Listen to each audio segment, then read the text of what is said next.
Hi, everybody. Welcome to the Love Seat. I am Dana Sardano. This is my girl, Stephi. Hola.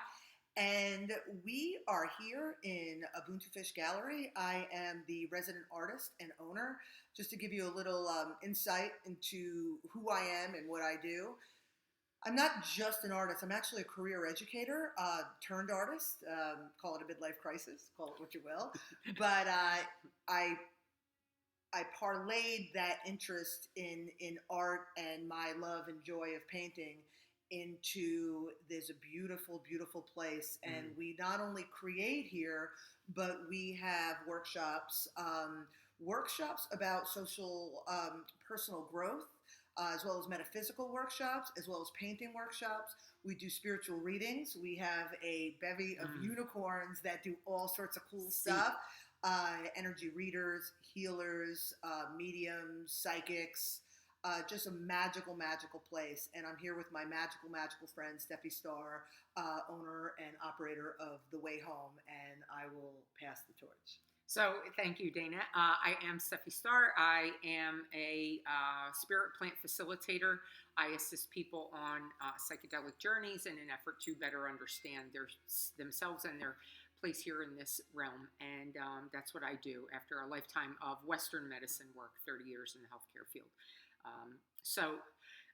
We are both people who have come through a lot of different lifetimes, I like to say. I feel like I've lived a bunch of lifetimes in this particular one, and this is where we've landed, and it's for now. And that actually segues right into our topic for today, because we had a video that we shot last week where I talked about doing a program called the 75 Hard, as it's known on the internet, but I called it the 75 Easy, because I discovered that with 100% commitment towards any endeavor that we set out to do, everything that's hard about less than a 100% commitment, any wiggle room that gets left when we're less than 100% committed, makes every single thing we attempt to do far more difficult and far more likely to not succeed.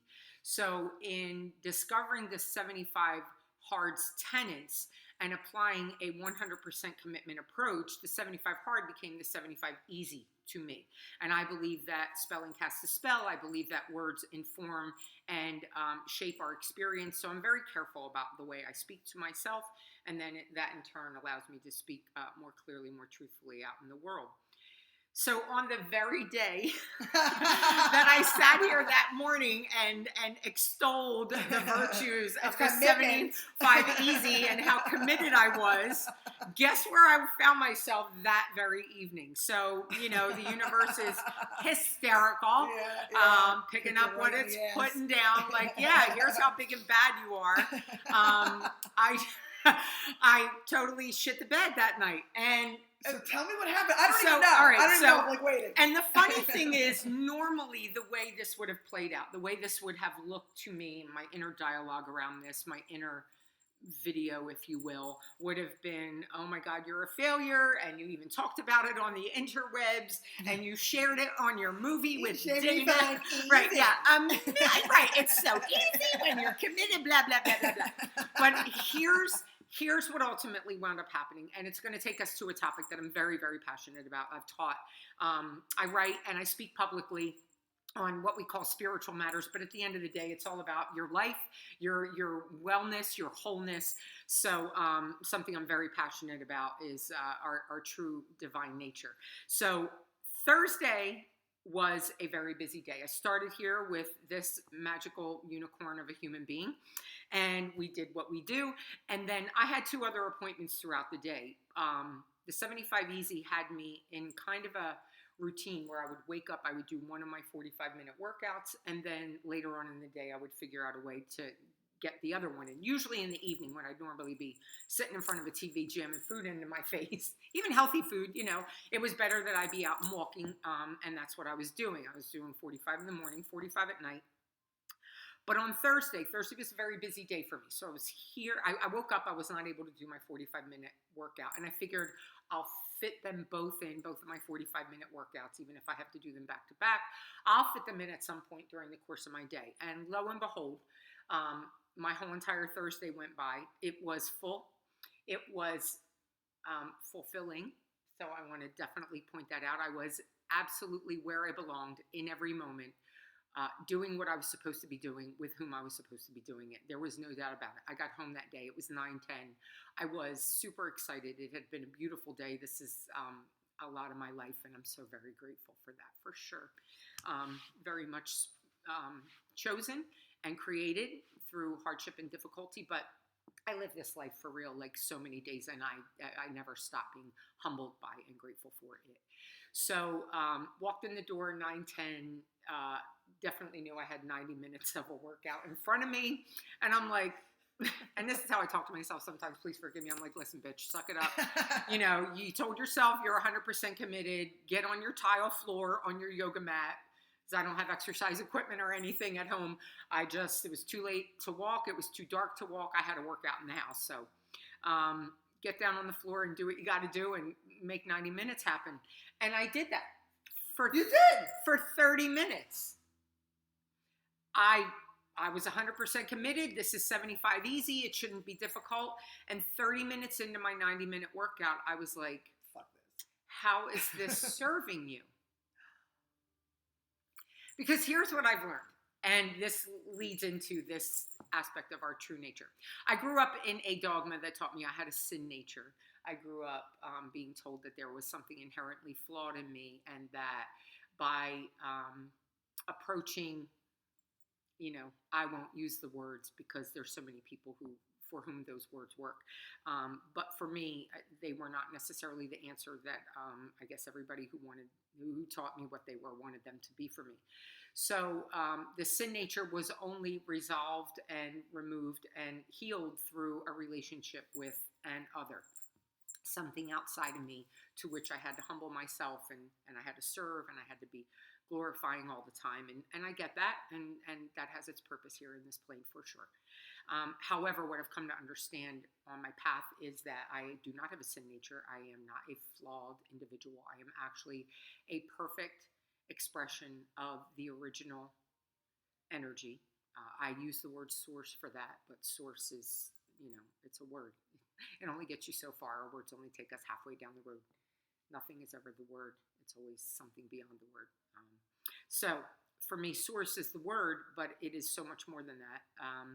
I am a divine expression of peace and joy and love.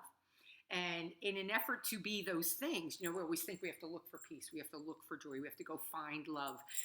What I discovered is I am those things. My inability to experience myself as those things comes from the obstruction of what is the polar opposite of those things showing up in my life, being received by me, and being acted on in the world as if those things are important and they're there. The opposite of joy is attachment, and the opposite of peace is judgment. I've learned that very, very deeply, very, very profoundly. You say that again. So the opposite of joy is attachment. The opposite of joy is attachment. If you ever find yourself not experiencing a fullness of joy, which is your true and divine and intended nature, there is an attachment to something. It's an attachment to a person. It's an attachment to an outcome. It's an attachment to a thing. Okay? So I live knowing that I am joy. And if and when I'm not experiencing joy, I have an attachment to something that's getting in the way of that. Expectation is the opposite of true and unconditional love. So if I am peace and joy and love, whenever I engage judgment, I lose my peace. Whenever I engage attachment, I lose my joy. And whenever I set up expectation for anything, anyone, any outcome, I have absolutely decimated my ability to love that thing, that someone, that outcome, that situation unconditionally. So the opposite of peace is judgment. The opposite of joy is attachment. And the opposite of love is expectation. And you can write that down. You can, let that all go. You can say I'm crazy, but this is how I live, and this shit works. So what I realized was judgment robs me of peace. So I've stopped looking at myself, at my life, as right or wrong, as dark or light, as negative and positive. I simply see events as neutral. Placing a judgment value on them does not serve me. And that has informed my language. And my language is now not, is it right? Is it wrong? Not, Is it dark or is it light? My question to myself all the time is this serving me or is this not serving me? Because the minute I put judgment on it, I destroy my ability to have peace around anything. And I know this experientially. I'm talking about myself. You can take that if you find something in it. This is not me preaching. This is me showing you my life. And I realized that I had an attachment to the outcome of the 75 Easy in that moment. And I also had a little bit of judgment around, well, now you're going to look like an idiot. Now you've told all your friends you're doing this. And, and the judgment around that had to completely dissolve the peace around my ability to just do this for the sake of myself. And what I had to understand on Thursday night was I'd had a full, beautiful day. I had wholly committed myself to not just taking care of me, but taking care of my brothers and sisters, which is part of the work I do, part of my path. It was an amazing day, at the end of which I was tired, like a human body, like a human being would be. And what I knew was that the following morning, I had ceremony scheduled. And for me, I am energetically always in preparation for ceremony the day before, because I want to make sure that I show up with, all the right tools for the experience that another person is about to have, that I'm about to have. So at 9:40, I'm on the tile floor and I'm thinking to myself, the bed is like screaming my name. I feel like my bed's like, get in here. And I'm like, what matters more right now? What matters more? Are you going to serve yourself, or are you going to be stuck to this attachment, to this particular outcome, which is absolutely robbing you of the joy you experienced all day and the joy of just getting into a bed at the end of a full day as a tired human being and enjoying that? And it wasn't because it was hard. It wasn't because I was, I had copped to before doing the 75 easy, well, the 75 hard, twice before I had attempted it, never made it past day 3. And that was because I wanted a cookie, or I wanted a drink, or I just didn't want to do the 45-minute workout because I felt like watching the TV, right? This was not that. This truly was, are you being served by what you're about to do? If so, then do it. But if not, how can you best serve yourself? And for me, that's the criteria. That is when I'm well. That is when I'm whole. That is when I am happy. I am serving myself. And I just decided to get into bed and stop the 90-minute workout and allow my experience to be what it was in that moment. And the lesson in that is, by all means, joy is the polar opposite of attachment. And if you have lost your joy, it's not out there. It's not somewhere for you to go find, dig up, uncover. It's not some mystical, sweat-filled journey. It is merely removing the obstruction to joy, which is attachment. And I got to do that. And around the judgment of, was it right or wrong to stop the 75 easy? Was it right or wrong to have broken the commitment I have made? It's not about right or wrong. Right or wrong, judgment robs me of my peace. And in the moment that I knew that serving myself was the end goal, I chose to serve myself by treating myself with the dignity and the gentility I deserve and that I exhibit and express to other people. And in that was a profound lesson for me personally as a recovering perfectionist, that you can serve yourself regardless of how messy it might look to another person. More importantly, how maybe previously you would have perceived it as messy or broken or a failure. And just keep on trucking right on through it and know that serving myself is the highest goal. And if I've done that, I've done the right thing. I've done the thing that serves me. And that was my lesson around the 75 easy. So I don't have much more to say, but I needed to cop to the fact that that was no longer a thing, because I talked about it right here on our little program that we do. And I felt like I needed to let you know that that was no longer a thing. But for me, more importantly, I needed to share out loud on something I can go back and look at a bunch of times and see why it was the right decision and why it matters that I serve myself after a lifetime of not serving myself and caring about the judgments and the attachments.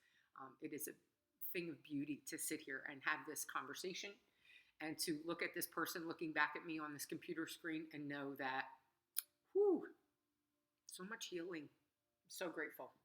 So that's what was up with me today. Thanks for letting me share all You're that. awesome, man. I'm just me. No, I'm just Steffi.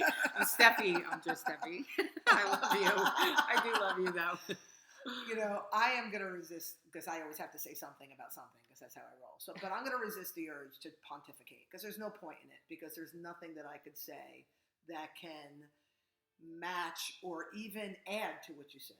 What you said was perfect. I do have an observation of something that I want to share, though. I have said in a few videos ago that Steffi and I had done a series of videos, and many of them had technical difficulties and we weren't able to show them. But yesterday, because we've started uploading videos and new videos, and a couple old ones we were able to use, and I was looking through some of the videos to see, what we could use and what we couldn't. And the same theme is in every video, regardless of the story, regardless of who's coming at it, whether it's my story, your story. Yeah. And it's all the same thing. What best serves me? What makes me be okay, whole and healthy and happy?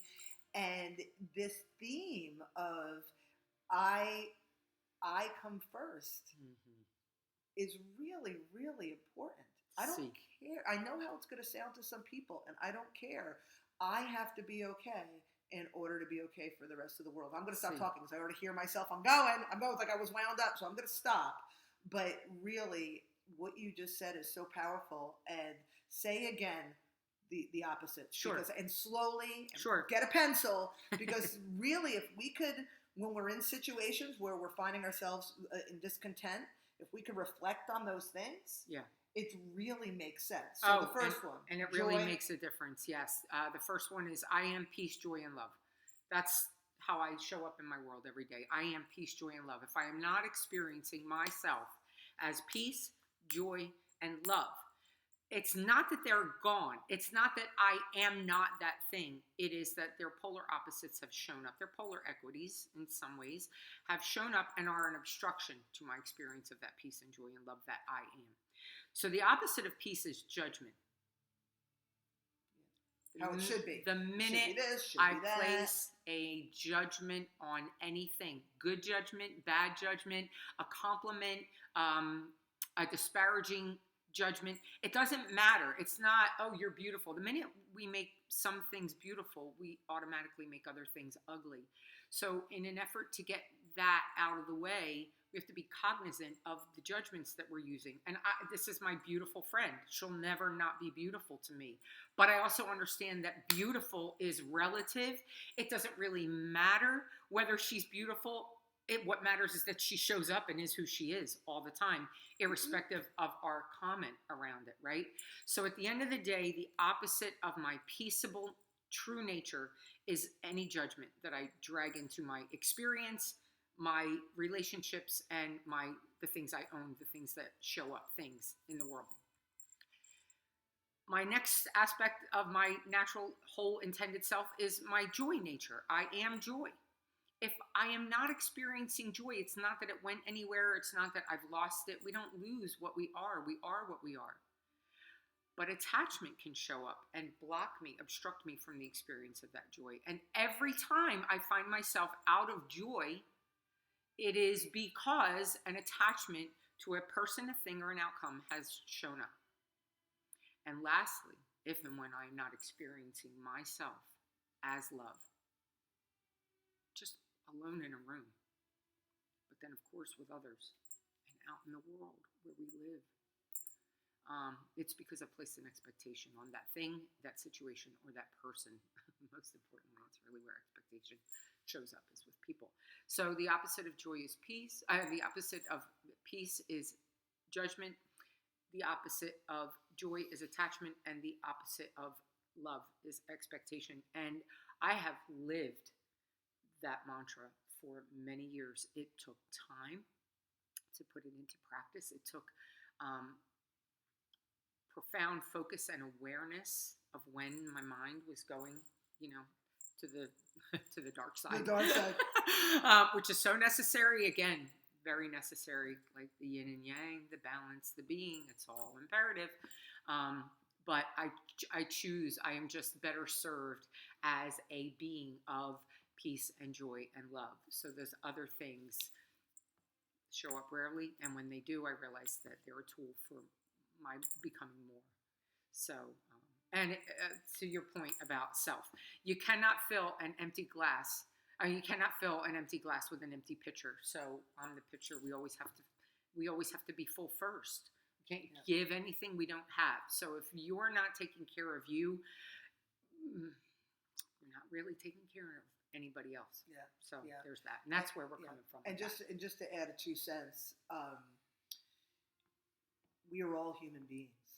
We are human beings. Steffi, she knows this. I don't know if she would shout it from the rooftops, but she's probably one of the most evolved people I know. But we are all, my kid just walked in the back. I gotta go to the bathroom. In case you didn't hear it. She's human too. That's what humans do. They go potty. So anyway, we're all human beings. So if you're sitting there going, oh my God, I place expectation on this and I place judgment on that, and I just told somebody they were pretty, and oh my God, we are all human beings. And we do this all the time because there is a duality. So we will pass judgment, and we will have joy, and we will feel peace, and we will have expectations, and we will do those things. It's really just about being in awareness, because when you're out of the things that you want to be, the joy and the peace and the love, or they're not as apparent as you would like them to be, just be aware. Oh, am I doing this? And then just recalibrate the scales. That's all, because it's all balance, Perfectly stated, perfectly said. Yes. Thank you so much for letting me do this today. I love you so very much. I'm so grateful for this space that we have, for the 5 people that watch these. I think 6. I just checked the Okay, all right. So, and I have an expectation. I was going to say, at the end of the day, it doesn't really matter to me, because what I want to say to you is, like, this is so informative to my walk. This is so beneficial to my becoming. Same. And I can only do it with you the way we're doing it together. And it is a gift to me. And I love you. I love it. And I'm going to hug it out. Hug it out. I got it. Love you so, sister. Thank you for indulging us. Yes, thank you. And we hope you have an amazing day. We hope you experience your fullness of peace and joy and love as well. And we'll see you next time from the Love Seat. From the Love Seat. Bye-bye.